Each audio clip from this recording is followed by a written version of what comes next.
반갑습니다. 오늘 철학의 다섯 번째 시간 시작하겠습니다.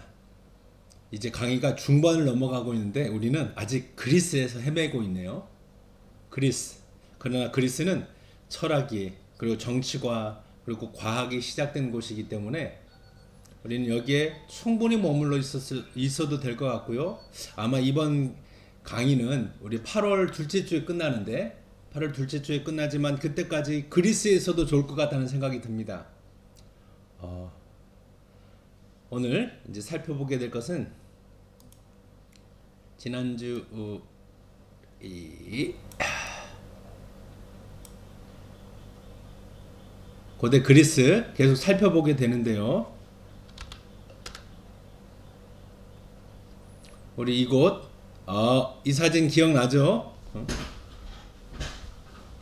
이 사진 여기 그리스 여기 빨간 점에서 시작되는 거예요.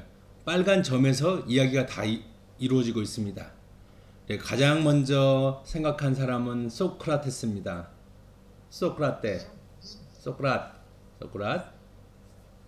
소크라테스가 이 그리스 아테네에서 지금부터 2400년, 2500년 전쯤 거기서 많은 제자들에게 영향을 끼쳤어요. 그의 연설이, 그의 가르침이.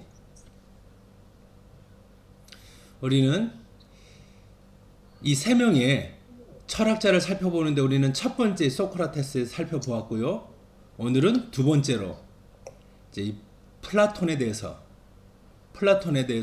생각해 볼 겁니다. 소크라테스의 직접 제자이고 그리고 소크라테스가 젊은 이 아테네에서 많은 젊은이들에게 감화와 영향을 주고 그리고 또 정치인들에게 또 미움을 얻어 사형을 당하는 모든 과정을 플라톤은 직접 목격했고 그것을 기록에 남겼어요. 오늘 그 이야기를 살펴보려고 합니다. 그리스 3대 철학자 중에 우리는 첫 번째 소크라테스에 이어 지금 두 번째 플라톤을 살펴보려고 하는 겁니다. 자, 오늘 책에서 볼 거예요. 책에서 살펴볼 건데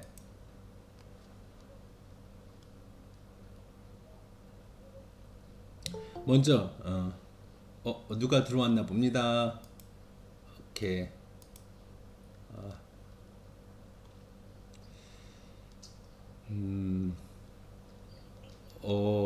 반갑습니다. 반디라고 되어 있는데 소이소피오 오랜만에 반갑습니다. 예, 예. 자, 볼까요?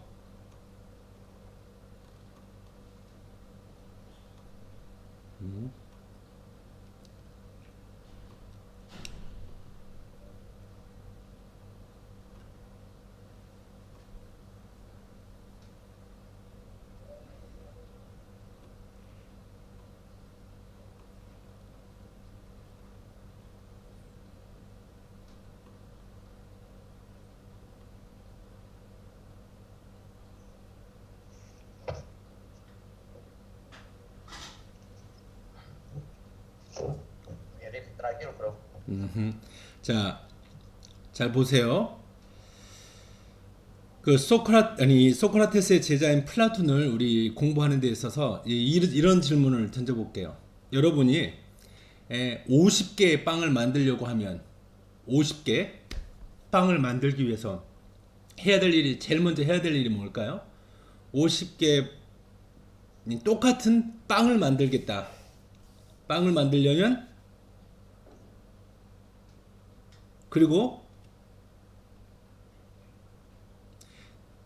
200마리의 소가 있어요. 물소 끌어봐. 이 물소가 있어요. 200마리가. 근데 다 똑같은 건지 아니면 200마리가 다 다른 건지. 엉뚱한 질문 같지요?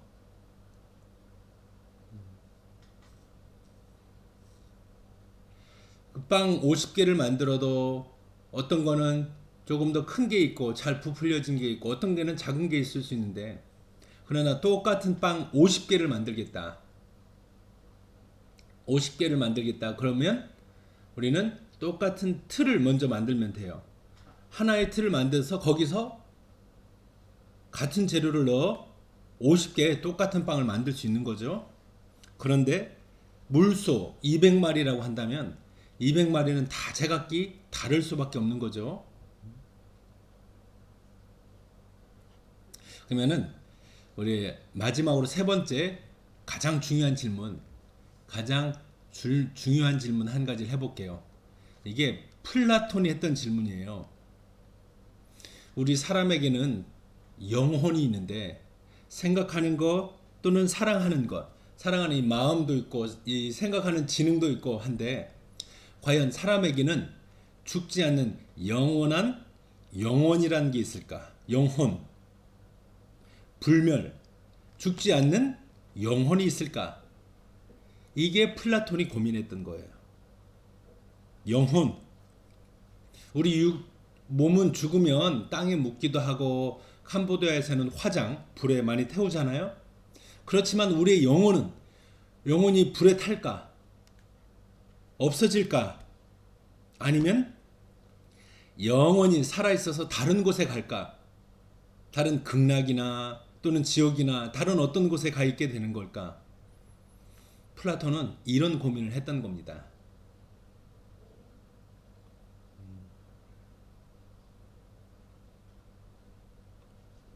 자, 이 부분 우리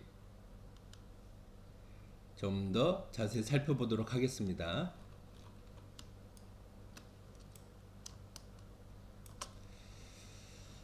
자, 소크라테스가 독배를 마실 때 마지막 사형당할 때 플라톤은 나이가 29살이었다는 겁니다. 29. 와, 매우 젊은 나이에요. 소크라테스 오랜 제자 플라톤은 스승 소크라테스가 신문을 받는 과정을 하나도 빼놓지 않고 다 지켜보았어요.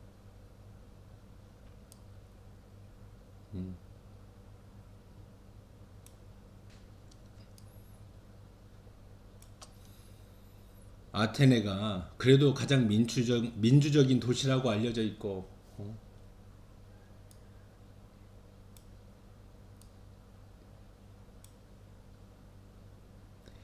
또 많은 현명한 사람들이 있다고 하는 아테네에서 이렇게 한 사람을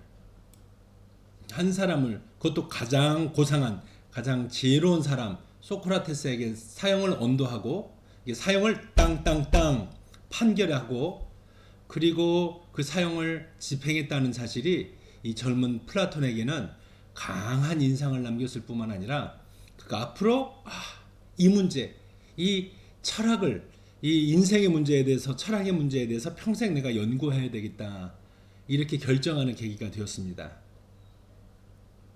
소크라테스의 죽음은 여기에요. 사회 속에 현실적인 관계, 진리, 이상 사이에 어떤 모순이 있는지 플라톤에게 드러내 보여 주었죠. 보세요. 우리가 좋은 세상, 정의로운 세상을 꿈꾸는데 실제로 되어지는 것은 오히려 악한 사람이 잘 되고 또 돈 많은 사람이 더 강한 영향력을 행사하고 바른 생각, 바른 말을 하는 사람보다는 돈 많은 사람들, 부자들이 영향력을 행사하는 이런 현실과 이상 사이, 진리나 이상과 현실 세계 사이의 모순이라는 말. 우리가 착한 사람이 더 잘 살아야 되고 행복해야 될 것 같은데 그렇지 않고 적당히 약삭 바르고 돈을 밝히고 이기적인 사람이 더 돈을 잘 벌고 잘 사는 것 같은 이런 일들, 이런 걸 모순이라고 합니다. 모순. 한국말 중에 좀 어려운 부분인데요. 여러분 꼭 기억하고 가야 될 겁니다. 영어로 하면 paradox. 우리 이 부분 나중에 또 공부할 수 있기를 바래요. 그렇지만 우리 한국말에서도 중요한 개념이거든요. 모순되다. 지금 철학을 공부하다 보면 우리는 이런 문제에 가장 크게 장벽을 느낍니다. 우리 생각은 한없이 이상을 향해서 또 좋은 것들을 향해서 가는데 현실은 그렇지 못할 때가 많아요. 아직 여러분들도 젊어서 나는 앞으로 이렇게 살아야지, 멋지게 살아야지, 멋있게 큰 사업을 해야지. 그런데 또 실제로 뭘 하다 보면 참 안 되는 일이 많아요. 그런 걸 우리는 모순이라고 그러고요. 또 여러분 안에도 그런 게 있어요. 오늘 아침에는 내가 열심히 공부해야지 하고 강의도 듣고, 그런데 오늘 강의를 잘 듣고 숙제하다가 한국말이 어렵고 또 한국말은 이해가 되는데 철학적인 내용이 이해가 어렵고, 그래서 공부 너무 어려워. 그래서 그만두고 싶을 때가 있을 겁니다. 열심히 하고 싶은 마음이 있었어요. 그런데 너무 어려워서 에이 안 할래. 그런 마음이 든다는 겁니다. 잠깐만요. 햇빛이 너무 눈부시죠? 이상하다.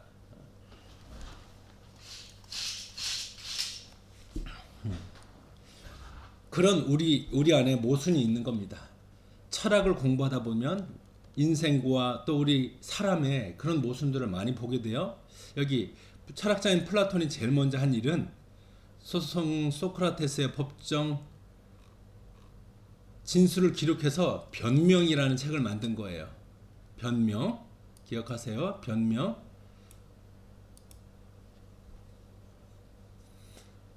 그래서 이 책에 소크라테스가 법정에서 자신에 대한 변론이겠죠.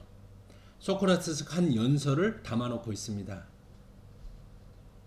사실 소크라테스는 자신에 관한 것을 한 줄도 남기지 않았어요. 소크라테스 이전에 많은 철학자들의 저서는 대부분 후세까지 전해지고 있지 않지만, 반면 플라톤의 주요 저서는 고스란히 잘 보존되고 있는데요. 보세요. 플라톤의 소크라테스 변명 외에도 일련의 편지, 모음, 그리고 30편 이상의 35편 이상의 철학 대화편 다 써놓아 남겨뒀다는 겁니다. 이 저서들이 보존될 수 있었던 까닭은 무엇보다도 플라톤이 아테네에서 직접 철학 학교를 설립했기 때문이라는 겁니다. 그 그리스의 전설적인 영웅 아카데모스의 이름을 따른 가진 숲속에서 이름을 아카데미아라고 부른 철학학교를 세운 겁니다. 플라톤의 아카데미아에 전 세계적으로 수많은 아카데미아가 있고요. 지금 우리가 공부하고 있는 앙코르 대학교도 아카데미라고 할 수 있는 겁니다. 학문의 전당, 지성의 전당. 학생들이 모여서 공부하고 또 공부한 것을 서로 나누고 계속해서 우리가 어떻게 살아야 되지? 이 나라가 바르게 가려면 어떻게 해야 되지? 이런 걸 토론하고 그런 생각들을, 비전들을 나누는데 이런 데를 아카데미라고 하고요. 지금도 수많은 대학들에서 이런 프로젝트를 계속하고 있습니다. 그런데 여기 보세요. 플라톤의 아카데미아에서는 철학, 수학, 체육을 가르쳤어요. 철학, 수학, 체육. 재밌죠? 철학, philosophy and algebra. 그 다음에 체육, athletics. 근데 가르치다가 아니라 여기서는 활발하게 그에 관한 대화를 나누었다는 겁니다. 대화하는 게 이 대학의 주요 공부 방법이라는 겁니다. 이 대화, 우리는 이 말을 들을 때 이 스승 소크라테스가 무지한 사람들이 스스로 자신을 깨닫도록 하는 소크라테스가 가장 즐겨했던 방법이라는 거 기억해야 됩니다. 대화법. 서로 이야기를 하는 거죠. 나는 철학자, 상대방은 보통 사람 또는 나와 논쟁하는 대상이에요. 그러면 철학자인 소크라테스는, 또 플라톤은 이렇게 이야기를 시작하죠. 어떤 주제에 대해서 아무것도 모르는 것처럼 처음부터 하나씩 묻는 거예요. 인생이 무엇이죠? 인생이 바르게 산다는 건 무엇이죠? 바르게 살고자 하는 생각을, 의지를 가졌는데 실제로 그렇게 아직 안 되는 건 뭐 때문이죠? 모순이라는 게 무엇이죠? 인생의 모순이 어떤 거죠? 이렇게 하나씩 물으면서 그 사람이 뭘 알고 있는지, 그리고 그 사람이 무엇을 모르고 있는지를 스스로 깨닫게 하는 겁니다. 그 스승의 방법을 잘 알고 익힌 플라톤은 자신이 이 그리스 영웅의 이름을 따서 지은 이 학교에서 그 대화법으로 철학에 대해서, 수학에 대해서, 체육에 대해서 가르쳤던 겁니다.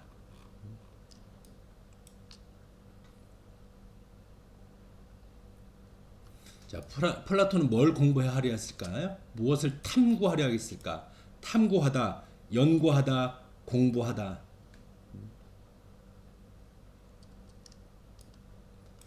간단히 말하면 플라톤의 관심은 영원하고 변치 않는 것, 그리고 흘러가는 것과 변하는 것 사이의 관계를 규명하는 거예요. 영원한 것, 영원하지 않은 것.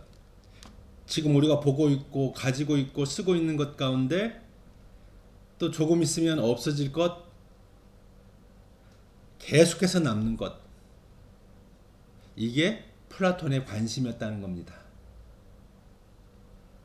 그런데 보세요. 이는 소크라테스 이전의 철학자들도 마찬가지였다는 겁니다. 보세요. 이미 언급했듯 소피스트 기억나죠? 소피스트들과 소크라테스는 자연 철학이 제기한 철학 문제 등을 돌리고 인간과 사회의 관계에 더욱 관심을 쏟았습니다.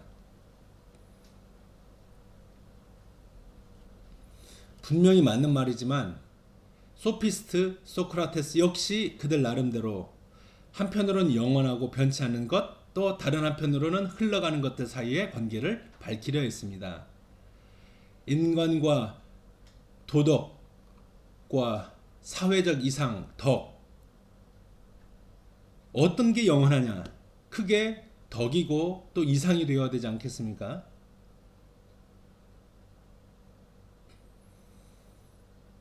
조금 더 쉽게 이야기해 볼까요? 소피스트들이 옳다고 또는 틀리다고 말하는 것은 나라가 바뀌면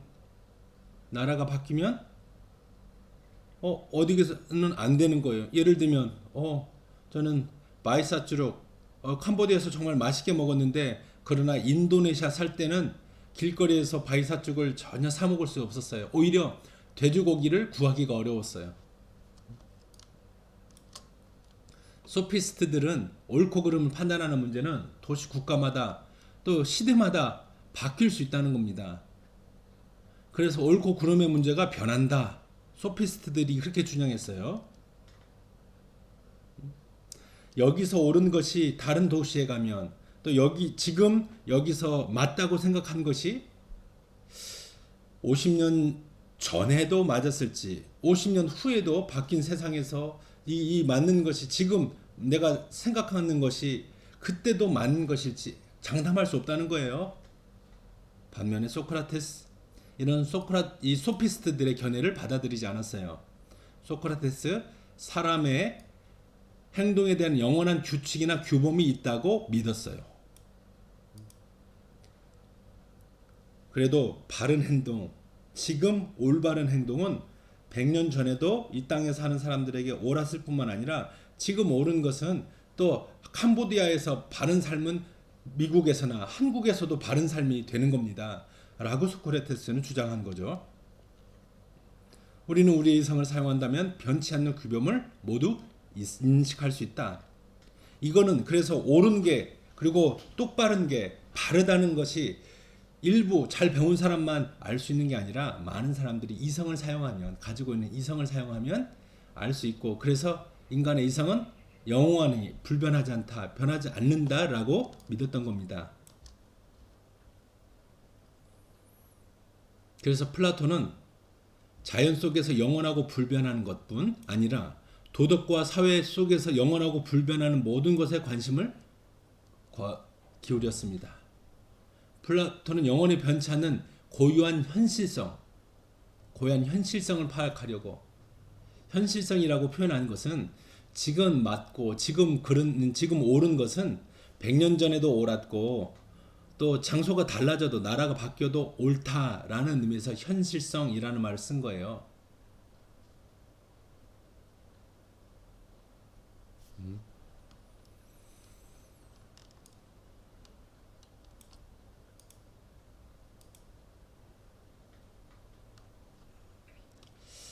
이런 걸 굳이 생각해야 되나? 여러분 그렇게 말할 수도 있겠어요. 지금 당장 또 CM립의 물가가 어떻고 또 이 코로나가 언제 끝날고 이런 현실적인 문제들도 많은데 영원한 것, 또 도덕과 규범의 영원성 이런 걸 생각하는 철학자들은 어떻게 보면 참 한심해 보이고 그런 거 하는 시간에 차라리 가서 돈 벌어 할 수 있겠는데요. 그러나 이런 생각의 길이 이후에 후배들과 인류 역사에 큰 영향과 또 이 족적을 남긴 겁니다. 지금으로부터 화면에 누가 보이네요. 제 안에 뭘 찾고 있네요. 보세요. 정말 우리는 지금 당장 우리 생기를 위해서 해야 될 바쁜 일들이 있는데 그러나 어떤 이들은 그걸 제외하고 정말 우리 인간 사회가 어떻게 하면 바로 될 수 있을까? 우리 자녀들이 다음 세대가 어떻게 하면은 바로 교육받고 또 문명화된 국가가 될 수 있을까? 이런 고민을 하는 철학자들이 있어서 교육가들이 있어서 그 그리스 아테네는 다른 그리스 도시국가들 가운데서도 가장 강력한 또 문화와 국력을 유지할 수 있었던 거고요. 사실 한 나라의 힘은 지금도 보세요. 가장 강하다고는 미국과 중국에도 보면 군사력만 아니라 그 미국이나 중국의 문화가 우리에게 끼치는 것들도 있잖아요. 그런 걸 생각하면 그 중국의 문화, 중국의 사람들이 만들어내는 또 중국의 역사 속에 가지고 있는 그것들이 그냥 이 중국의 비즈니스가 와서 비즈니스맨들이 와서 또 가게를 열고 공장을 하고 하는 거하고 별개로 또 중국이 우리 캄보디아에 한국에 영향을 미치는 것처럼 지금 당장 내가 돈을 벌 수 있는 일자리 이게 준비되는 거 별도로 그 안에 그 아래 그 깊은 곳에 한 사회를 바르게 유지하는 이런 철학적인 사유가 반드시 있어야 된다는 겁니다. 발달된 나라는 또 선진국에는 이런 철학들이 있다는 겁니다. 플라톤이 이런 고민을 했다는 겁니다.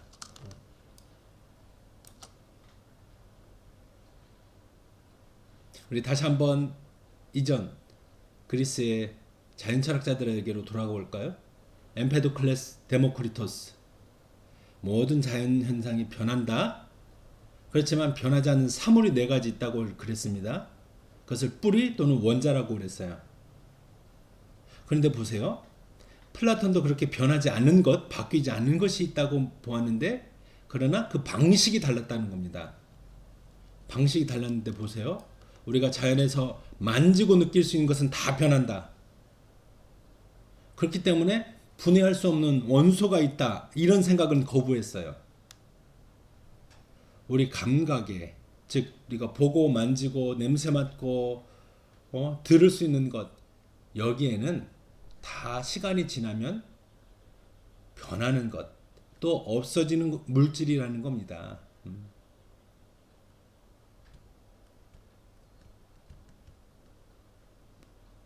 없어지는 물질들이 있다는 겁니다. 그게 대부분이에요. 그러나 동시에 만물은 영원하고 변치 않는 초시간적 형상으로 이루어졌습니다.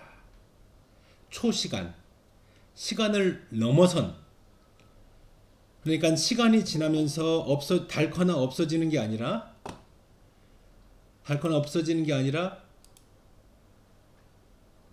시간이 흘러도 변하지 않는 것 초시간적 형상으로 이루어졌다고 이 초시간적 형상으로 이루어졌다라고 플라톤은 이해하게 된 겁니다. 보세요. 200마리 말이 있어요.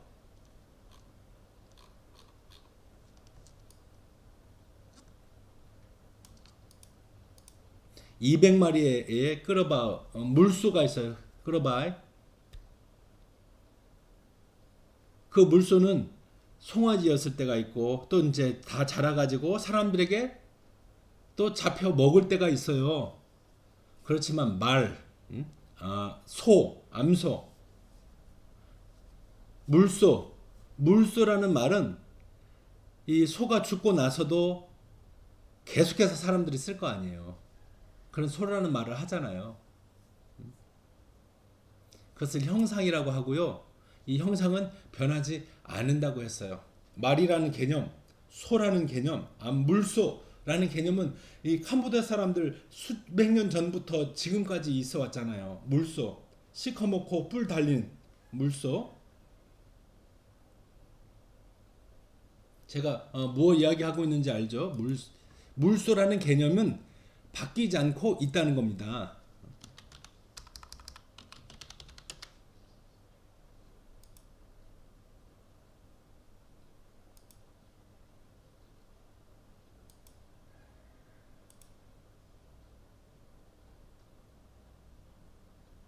이 물소,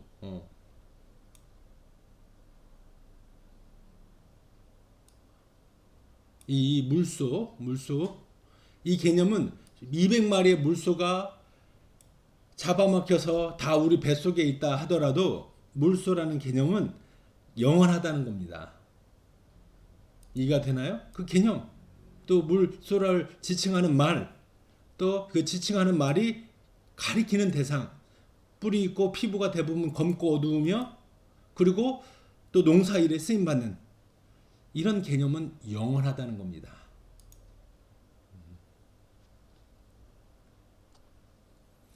플라톤 말합니다. 영원하고 변치 않는 것은 어떤 물리적 원질도 아니고 그것은 도리어 그것에 따라 모든 현상이 형성되는 정신적이고 추상적인 밑그림인 것입니다.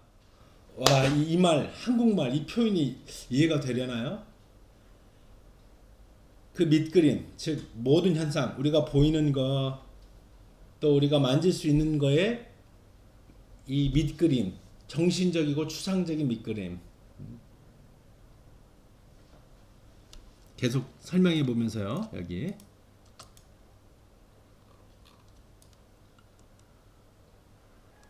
소크라테스 이전의 철학자들은 어떤 것이 실제로 변한다는 것을 인정하지 않으면서도 자연의 변화를 훌륭하게 설명했어요. 그들은 자연 속에서 순환 해체되지 않고 영원 불멸하는 가장 작은 소립자가 있다고 생각했어요. 이 작은 소립자가 한때는 말을 구성하는 원소였다가 그게 분해돼서 자연계 분해져서 흩어졌다가 또 몇백 년이 지나면 코끼리가 되고 그런데 이렇게 그리스의 철학자들 엠페도클레스는 생각했다는 겁니다. 그렇지만 플라톤은 이렇게 말합니다. 한때는 물소였던 소립자 원자들이 분해가 되어가지고 코끼리를 만들었는데 코끼리가 되었던 원자들이 다시 분해가 돼서 분화가 돼서 이제는 코끼리 반 또 물소 반 해서 물소 코끼리가 될 수 있는가? 이게 플라톤이 영원한 것을 생각하게 된 계기가 되었습니다. 철학적 사유의 단초가 되었다는 겁니다. 원자로 되었다고 한다면 어떤 물질로 된 원자로 되었다고 한다면 이것이 서로 다르게 결합되었을 때 그러면 또 다른 결과가 나와야 될 것인데 계속해서 1000년 전에도 캄보디아 땅에 있었던 물소가 지금도 있을 수 있다. 보팔로라고 되어 있네요. 물소.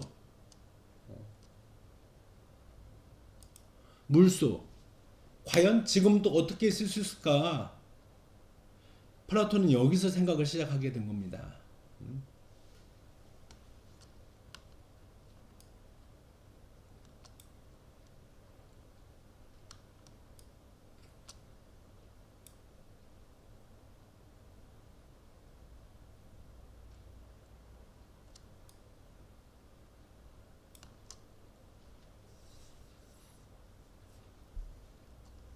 여러분 빵가게 외계인이에요. 우주에서 지구로 툭 떨어졌어요.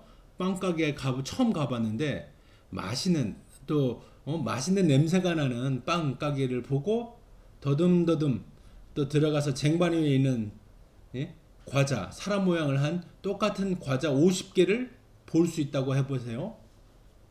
어떻게 과자들이 이게 다 똑같을 수 있지? 다 똑같을 수 있지. 모양이. 그런데 보세요. 우리는 알잖아요. 이렇게 똑같은 틀이 있어서 틀로 만들었다는 것. 즉 공통의 기원. 공통의 기원. 공통의 기원. 형제들이 다 다른 것 같아도 엄마 아빠 기원이 같기 때문에 혈액형이 비슷하고 성질이 비슷하고 사람들이 다 다르지만 사람이라고 하는 이 공통의 기원이 있을 거다라고 플라톤이 생각하기 시작한 거죠.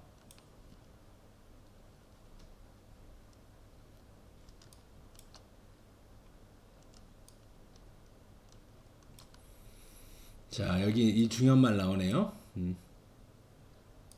이데아, 물소, 빵, 사람, 이 배우에 변하지 않는 영원한 현실성이 있다고 본 겁니다. 형상이라고도 하고요. 플라톤 감각세계의 뒤편에 있는 참될 현실이 있음을 믿었어요. 감각세계. 제가 여러분 소안덴이나 끄맹리나 스레이토이시나 보고 있지만 여러분이나 저나 똑같이 말을 하고 또 하루에 한 번, 두 번 이상 밥을 먹고 힘을 내서 살아가는 이런 사람이라고 하는 사람이라는 종, 인간이라고 하는 원래 개념의 이 원래 세상에 있었고 그것은 영원하다. 제가 여러분 지금 외형을 기억하고 있는 머리가 길고 짧고 키가 크고 짧고 이런 것들 넘어서는 영원한 개념이 있다. 그 개념이라는 게 뜻만 아니라 어떤 형상이 있는데 그 형상이 지금 캄보디아 시엠립에서 또 소안덴이라는 모습으로 또 저라는 모습으로 이렇게 나타난 거다. 그 뒤에 있는 인간이라고 하는 영원한 형상, 이데아의 세계, 플라톤이 이걸 생각하고 이걸 본 겁니다. 그런 이 현실성을 이데아의 세계라고 불렀고 여기서 우리는 영원 불변의 이상형을 각양각색의 자연 현상들 배후에 있는 원형을 발견할 수 있게 되는 겁니다. 이것을 플라톤의 이데아론이라고 하는 겁니다.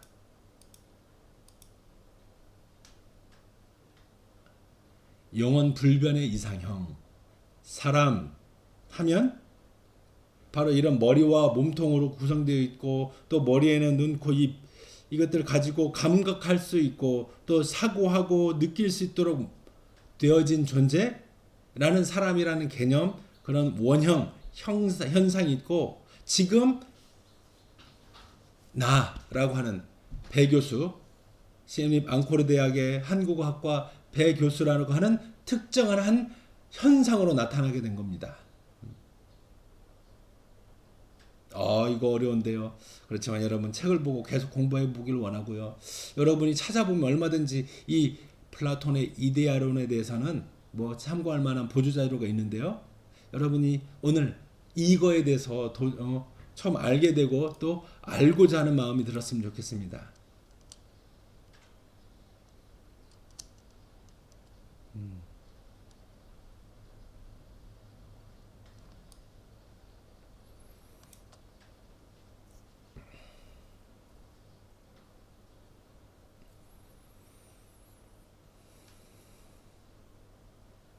보세요.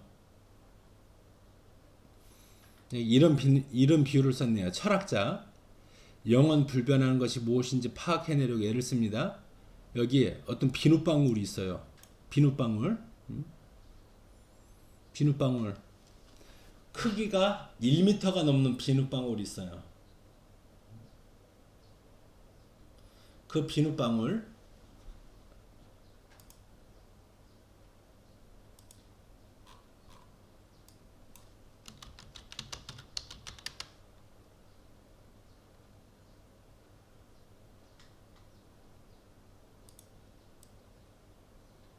자, 이런 비눗방울이 있어요.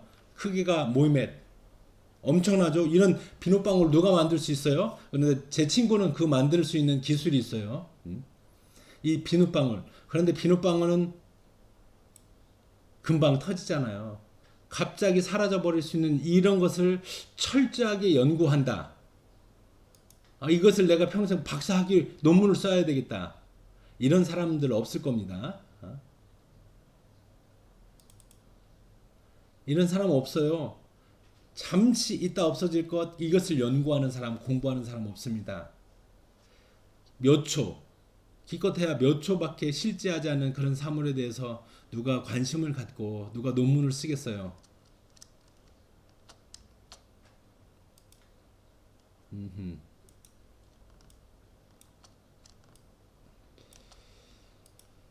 플라톤은요, 지금 우리가 보고 있는 것, 만지고 있는 것들을 이런 비눗방울과 같다고 생각했어요. 감각세계에 실제하는 사물은 그것이 무엇이든 간에 곧 없어질 거 아닙니까? 시간이 지나면 닳아지고 없어질 거. 영원하지 않은 거예요.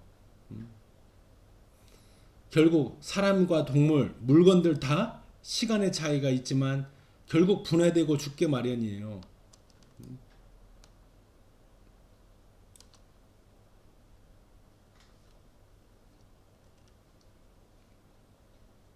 다 없어지고 닳아지는데 보세요. 우리가 건드리고 매만질 수 있는 감각의 세계의 사물에 관해서 그저 불확실한 의견만을 가질 뿐이다. 감각세계. 왜냐하면 지금 우리가 쓰고 있는 인터넷, 여러분의 핸드폰 다 없어질 거 아니에요. 우리가 공부했던 이 순간도 지나가면 기억에서조차 잊혀질걸요. 그런 것을 우리가 연구한다, 고민한다? 필요 없다는 겁니다. 그렇지만 지금 그런 감각세계, 우리가 듣고 보고 만지고 있는 것들을 고민하고 이게 얼마나 계속될까? 이 핸드폰 내가 몇 년을 쓸 수 있을까라고 생각하는 그 이성, 그 생각하는 것만큼은 확실하다는 겁니다. 확실하다.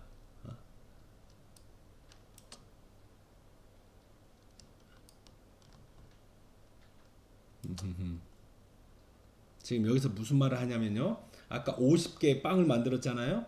50개의 빵을 만들었는데 다 모양이 똑같고 또 구조 모양이 다 똑같아요.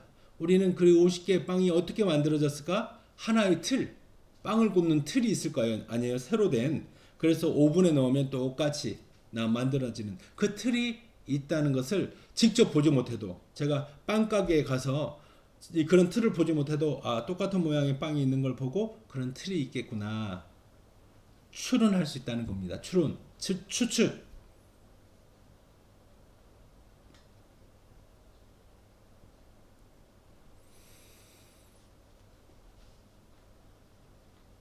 여기 보세요. 꼭 두 눈으로 그 틀을 보는 게 더 낫다고 단정할 수 없어요. 왜냐하면 우리는 늘 우리의 감각에만 모든 것을 의존할 수 없기 때문입니다. 그래서 시력 사람마다 다르지만 이성은 누구에게나 동일하다. 그래서 이 빵 50개를 보고 그런 똑같은 모양으로 만들 수 있도록 틀이 있겠구나. 제빵사가, 요리사가 쓰는 어떤 도구가 있겠구나 생각하는 거죠. 여기 보세요. 여러분에게 가장 맛있는 음식이 뭡니까? 가장 맛있는 음식 물어보면 대답이 다 제각기 다를 겁니다. 그렇지만 이거 있잖아요. 3 곱하기 8은, 그 다음에 캄보디아의 수도는 어디입니까? 그러면 이 점에 있어서는 여러분 다 똑같이 대답할 겁니다. 이성은 영원하고도 보편적인 사태에 대해서만 말하기 때문에 또 그 자신 또한 영원하고 보편적이다. 어허. 그래서 플라톤은 수학 공부에 열중했어요. 수학. 왜냐하면 수학의 이 수식은 1 더하기 1은 2, 2 더하기 2는 4. 이런 수식은 시간이 지나도 변하지 않는 확실한 지식이라고 생각했기 때문이죠.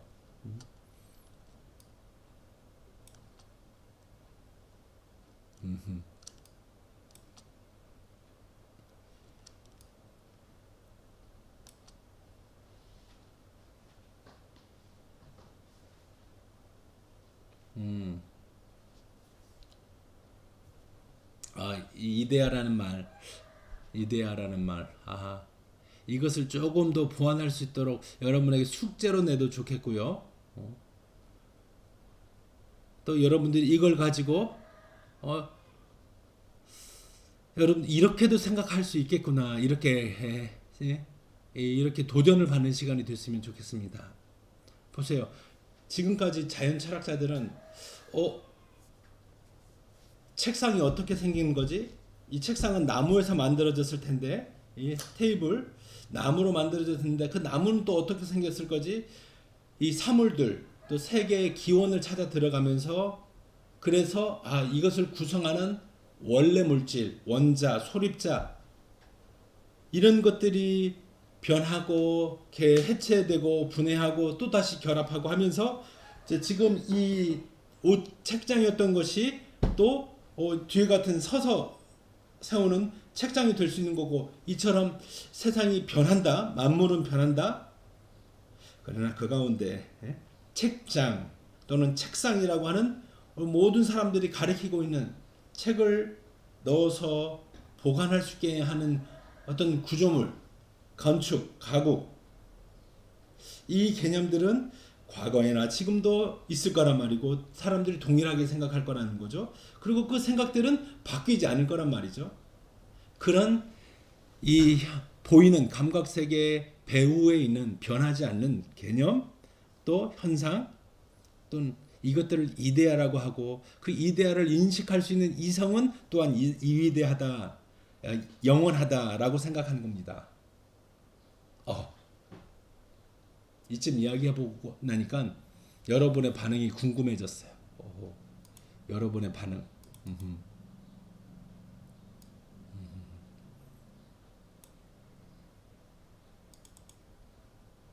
알아.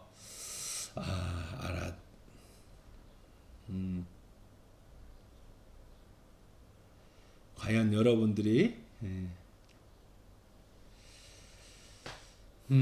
잠깐만 우리 그러면 여기 10분간 쉬고요. 다시 우리 9시에 만나서 또 두 번째 시간 계속 이어가도록 하겠습니다. 잠시 여기서 쉬도록 할게요.